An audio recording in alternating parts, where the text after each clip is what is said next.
নমস্কার, যুব সাকসেস একাডেমিতে সবাইকে স্বাগতম। দেখো দেখো এসএসসি জিডি পরীক্ষা আর বেশি দেরি নেই। অনেক রিজিয়নের অ্যাডমিট কার্ড অলরেডি চলে এসেছে। আমরা হিসেব মতো আর 15 থেকে 20 দিন হাতে পাচ্ছি, কিন্তু এই 15 থেকে 20 দিনেও এসএসসি জিডি ক্র্যাক করা যায় সঠিক স্ট্র্যাটেজি এবং এই কটা দিনে প্রপার ডেলি রুটিনে পড়লেই কিন্তু এটা সম্ভবপর হবে। তো আজকের ভিডিওতে আমি একটা তোমাদের প্রপার স্ট্র্যাটেজি, কোন সাবজেক্টে কত নম্বর তোলার স্ট্র্যাটেজি রাখবে, কিভাবে রাখবে এবং কি প্রপার রুটিন, সোম থেকে রবিবার অবধি কি রুটিন মেনটেন করবে এই কটা দিনের জন্য ইন ডিটেলসে বলে দেবো। এই কটা দিনের পরিশ্রম কিন্তু তোমাদেরকে এসএসসি জিডি ক্র্যাক করতে সহায়তা করবে। তো চলে আসা যাক ভিডিওতে। দেখো, একটা টার্গেট স্কোর তোমাদেরকে সেট করে নিতে হবে। তার জন্য আমরা জানি 4টে সেকশন আছে এবং 4টে সেকশনের মধ্যে প্রথম হয়ে যাচ্ছে জিআই বা রিজনিং, যেটা সবচাইতে এই 4টের মধ্যে ইজিয়েস্ট পার্ট। এইখানে কিন্তু তোমাদেরকে ম্যাক্সিমাম নাম্বার তোলার দিকে ফোকাস করতে হবে। এবার আমরা জানি 20টা কোশ্চেন হচ্ছে এবং 2 নম্বর করে মোট 40 নম্বরের জিআই বা রিজনিংটা থাকছে। এই 40 নম্বরেও কিন্তু রুটিন অনুযায়ী পড়লে 17টা কোশ্চেন ঠিক করা যায়, অর্থাৎ 17টা কোশ্চেনে 2 নম্বর করে 34 নম্বর কিন্তু এইখান থেকেই উঠে আসছে। খুব একটা অসুবিধা নয় এটা। কিন্তু 2 নম্বরে হিন্দি বা ইংলিশ যে কোনো একটা সাবজেক্ট চুজ করতে হয়। এবার যাদের মোটামুটি হিন্দি আসে বা হিন্দি লেখা পড়তে পারো, আমি তাদেরকে সাজেস্ট করব হিন্দিটা নেওয়ার জন্য, কারণ ইংলিশের চাইতে কম টাইমে কিন্তু হিন্দিতে তোমরা ভালো স্কোর করতে পারবে। আর যাদের একদমই হিন্দি পড়তে পারো না বা লিখতে পারো না, তাদের ক্ষেত্রে কিন্তু হিন্দিটা না নেওয়াই ভালো। তো হিন্দিতেও কিন্তু 17টা কোশ্চেন প্রিভিয়াস ইয়ার থেকে কোশ্চেন গুলো করলেই কিন্তু তোমরা পাবে। এখানেও কিন্তু 34 পাওয়াই যায়। এরপরে চলে আসি ম্যাথ। যারা অনেকদিন ধরে পরীক্ষা দিচ্ছ তাদের ক্ষেত্রে তো খুব একটা অসুবিধার জায়গা নয়, কিন্তু যারা বিগিনার্স তাদের ক্ষেত্রে কিন্তু ম্যাথ থেকে নাম্বার তোলাটা অসুবিধারই জায়গা। কিন্তু পার্টিকুলার কতগুলো চ্যাপ্টারকে কিন্তু টার্গেট করলে অবভিয়াসলি তোমরা নাম্বারটা তুলে নিতে পারো। আমি 20টার ভেতরে ধরছি 16টা কোশ্চেন তোমাদেরকে কিন্তু পারতে হবে। 16 × 2 অর্থাৎ 32 নম্বর এইখান থেকে উঠে আসছে। এবং যেটা পড়ে থাকছে জিকে, সবচাইতে আনপ্রেডিক্টেবল সেকশন, এই জায়গা থেকে কি কোশ্চেন দেবে না দেবে এগুলো কিন্তু প্রেডিক্ট করা অসুবিধা। আজকে রুটিনের আমি জায়গাগুলো যদিও ক্লিয়ার করে দেবো, তা সত্ত্বেও তুলনামূলক একটু অসুবিধার জন্য এইটাতে আমি ধরে নিলাম তোমরা 15টা কোশ্চেন করবে। 15 × 2 অর্থাৎ 30 নম্বর কিন্তু এই জায়গাতে তোমাদেরকে টার্গেট নিতে হবে। অর্থাৎ টোটাল কত দাঁড়ালো? এদিকে টোটাল দাঁড়ালো 130 মার্কস। 130 মার্কস নিয়ে যে কোনো ক্যাটাগরি হোক না কেন, 160 এর মধ্যে যদি র স্কোর 130 আসে, অবভিয়াসলি 100% তোমরা সিলেকশন পাবি।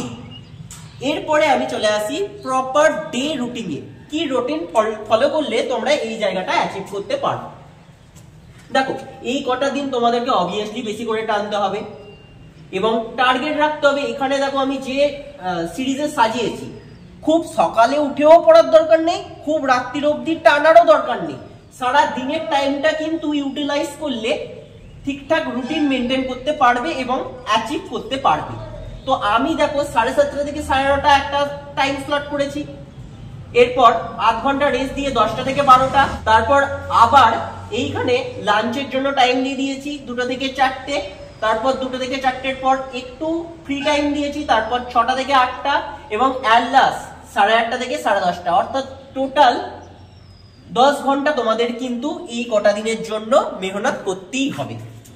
এইবার তোমরা কোন সাবজেক্টটা কখন পড়বে তার প্রপার সায়েন্টিফিক ওয়েতে যদি বলি ডেলি রুটিন, তাহলে ফার্স্ট অফ অল তোমরা টার্গেট করবে সোমবারের ক্ষেত্রে আমি বলছি ম্যাথ।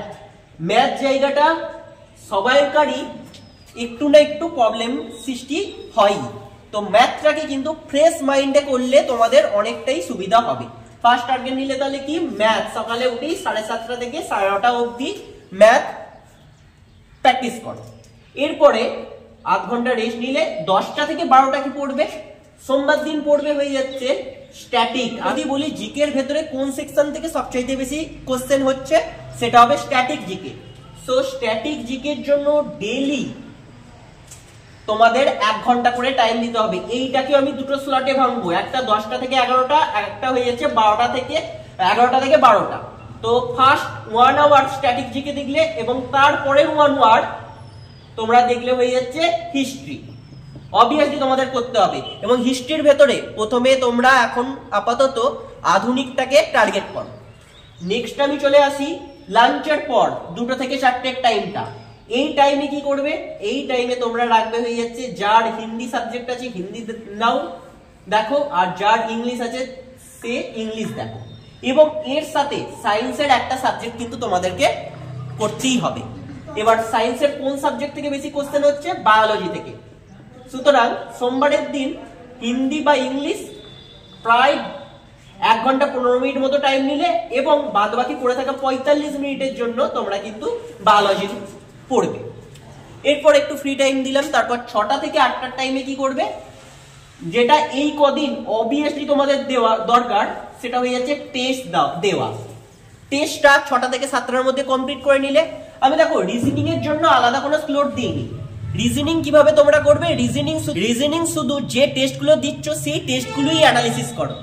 সেই টেস্টগুলি অ্যানালিসিস করে কি ধরনের কোশ্চেন হচ্ছে না বারবার যদি প্র্যাকটিস করো, এই কদিনই রিজনিং থেকে এই 17টা কি 18টা কোশ্চেন 18টা অবধি কোশ্চেন অ্যাচিভ করা পসিবল। তো এই 1 ঘন্টা প্রথমে টেস্ট দিলে 6টা থেকে 7টা অবধি এবং 7টা থেকে 8টা অবধি তোমরা এই 1 ঘন্টা টাইমে ফার্স্ট অফ অল যে সেকশনটা করবে সেটা হয়ে যাচ্ছে জিআই এর সেকশনটা। এই টেস্টের ভেতরে কোনগুলো আমি বেশি টাইম খেয়েছি, কোনগুলোতে আমি পারছি না, সেই জায়গাগুলো শনাক্ত করে যেখান থেকে টেস্ট দাও না কেন ভালোভাবে দেখে নিও। আমি সাজেস্ট করব টেক্সট বুক থেকে করতে। যাদের টেক্সট বুক ইউজ করতে পারছো না তারা অলিভ বোর্ড থেকে করতে পারো, সেখানে বেশ কিছু ফ্রি টেক্সট পেয়ে যাবে। এছাড়াও আরবিই বলে একটা অ্যাপ্লিকেশন আছে, সেখানেও ফ্রি টেক্সট অ্যাভেলেবেল আছে। এরপর অ্যাটলাস 8:30 থেকে 10:30। টেস্টের ভেতরে তো জিআই সেকশনটা অ্যানালিসিস হলো, বাদ বাকি পড়ে থাকছে এখনো 3টে সেকশন। এই 3টে সেকশন কিন্তু তোমাদের এই 8:30 থেকে 10:30টার ভেতরে টাইমটাই দেখতে হবে। আমি লিখে দিলাম টেস্ট অ্যানালিসিস বলে। একটা টেস্ট দেওয়ার সবচাইতে ভাইটাল পার্ট হয়ে যাচ্ছে টেস্ট অ্যানালিসিস করা। যদি 1 ঘন্টার টেস্ট দিই 3 ঘন্টা কিন্তু টেস্ট অ্যানালিসিস করতেই হবে। সুতরাং 6টা থেকে 7টার টেস্ট যেটা দিয়েছো 7টা থেকে 1টা অবধি জিআই এবং বাদ বাকি 3টে সেকশন 8:30 থেকে 10:30টার ভেতরে কমপ্লিট করে নাও। এসএসসি জিডির কোশ্চেন প্রিভিয়াস ইয়ার থেকে বারবার রিপিট হচ্ছে। এইটা আমার চলে গেল সোমবারের রুটিন। এরপর মঙ্গলবার কি করবে, মঙ্গলবারে ফার্স্ট আওয়ারে সেই ম্যাথই দিলে। নেক্সট আওয়ারে কি করলে, স্ট্যাটিক জিকের জন্য 1 আওয়ার দিলে এবং 1 আওয়ার এক্ষেত্রে আগের দিন হয়ে গেছিল হিস্ট্রি, আজকে দাও জিওগ্রাফি 1 আওয়ার দিলে। এরপর কি করলে, এরপরে হিন্দি বা ইংলিশ ফার্স্ট 1 ঘন্টা 15 মিনিটের জন্য দিলে। তার সঙ্গে তোমরা করে নাও বায়োলজির পরিবর্তে পলিটি সেকশনটা এখানে ঢুকিয়ে দাও। একদিন বায়োলজি একদিন পলিটি। ফিজিক্স কেমিস্ট্রিটা আমি এখন অ্যাভয়েডই করতে বলছি, কারণ সায়েন্স পোর্শনের মধ্যে বায়োলজি থেকে সবচাইতে বেশি ইম্পর্টেন্স দিচ্ছে ফিজিক্স কেমিস্ট্রি থেকে। তুলনামূলক কম কতকগুলো চ্যাপ্টার কমপ্লিট করলেই কিন্তু তোমাদের হয়ে যাচ্ছে। নেক্সট হয়ে যাচ্ছে 6টা থেকে 8টা আবার তোমরা টেস্ট দাও, জিআই সেকশন যেমন অ্যানালিসিস করছো সেটাই করো। অ্যাটলাস বাদবাকি যে 3টে সেকশন পড়ে থাকছে সেই 3টে সেকশন অ্যানালিসিস করো। এই মঙ্গলবারের ডেইলি রুটিন হয়ে গেল। এই যে সিনথেটিক অর্ডারে সোম আর মঙ্গল সাজালাম, এইটাকেই রিপিটেড করো বুধ বৃহস্পতি সেম, মানে সোমবারে যে রুটিনটা ছিল সেটা বুধবারে হলো, যেটা মঙ্গলবারে ছিল সেটা বৃহস্পতিবারে হলো। এইভাবে তোমরা করলে। এরপর শুক্রবার দিন কি করবে, শুক্রবার দিন আবার তুমি চলে এসো মন্ডের যে রুটিনটা ছিল সেটা আবার কন্টিনিউ করে নাও। এরপরে পড়ে থাকছে কি স্যাটারডের ক্ষেত্রেও ওই রিপিটেশনটা আবার করো, যেটা মঙ্গলবার বা বৃহস্পতিবার পড়েছিলে সেই জিনিসটাই আবার শনিবার দিনেও রিপিট করলাম। এইবার কিন্তু লাস্ট যে দিনটা পড়ে থাকছে সেটা হয়ে যাচ্ছে সানডে, খুব ভাইটাল দিন। এই দিনটাই কি করবে, এই সপ্তাহ জুড়ে টোটাল তোমরা দেখতে পাচ্ছ 6খানা টেস্ট দিয়েছো। এছাড়াও বিভিন্ন সাবজেক্ট ওয়াইজ পড়েছো, ম্যাথ রেগুলার পড়েছো, স্ট্যাটিক জিকেও রেগুলার পড়েছো, হিস্ট্রি জিওগ্রাফি অল্টারনেটিভ শিফটে পড়েছো, বায়োলজি পড়েছো, পলিটি পড়েছো, হিন্দি পড়েছো, এই জিনিসগুলো টোটাল রিভাইজ দাও সেই দিন। এই দিন কোনো আর নিউ করবে না, শুধুমাত্র রিভিশনের দিকেই অ্যাটেনশন দেবে। কারণ আমরা সবকিছু নিয়ে ওখানে যেতে পারবো না, একই জিনিস বারবার রিপিটেশন কিন্তু তোমাদের সাকসেসের জায়গা দেখিয়ে দেবে। তো এই হলো আমার টোটাল সায়েন্টিফিক ওয়েতে রুটিন। এটা হলো প্রপার স্ট্র্যাটেজি, কোন সাবজেক্টে কত কি স্কোর করতে হবে। তো আজকের ভিডিওটা এই অবধিই ছিল। এসএসসি জিডি এবং অন্যান্য সরকারি চাকরি রিলেটেড আপডেট পাওয়ার জন্য আমাদের চ্যানেলের সাথে যুক্ত থাকুন। যদি নতুন হন তাহলে অবশ্যই চ্যানেলটাকে সাবস্ক্রাইব করে রাখুন এবং পাশে থাকা বেল আইকনটা প্রেস করে দিন। ভিডিওটা হেল্পফুল বলে মনে হলে অবশ্যই একটা লাইক করে দিন। Thank you everyone.